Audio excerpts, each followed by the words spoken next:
Welcome to today's Supply Chain Pro video. We're diving into one of the most important concepts in economics, supply and demand. Whether you're a student, a professional, or just curious about how the world works, understanding this principle will give you insight into why prices rise and fall and how markets function every single day. Now, what is supply and demand?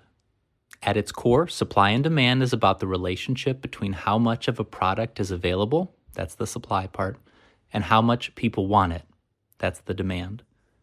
Supply is the quantity of goods or services that producers are willing to sell at different price levels. Generally, the higher the price, the more suppliers are willing to produce. Demand is the quantity of goods or services that consumers are willing to buy at different prices. Typically, the lower the price, the more people are willing to buy. When you put these forces together, they determine the market price of an item. The point where supply and demand meet is called the equilibrium. At this price, the quantity supplied equals the quantity demanded. If prices are set too high, there's a surplus. That means that more goods are available than people want. If prices are set too low, there's a shortage, and that means that more people want the product than is available. Markets naturally adjust towards equilibrium because suppliers don't want unsold inventory and consumers don't want to miss out on good deals. Let's take a real-world example of concert tickets. If a popular band is playing in a small venue, tickets will sell out quickly. This is high demand with limited supply. This means that prices may skyrocket, especially on resale markets. On the flip side, if an unknown band plays in a large stadium, there may be plenty of empty seats. That's high supply and low demand. Ticket prices may drop just to get people in the door.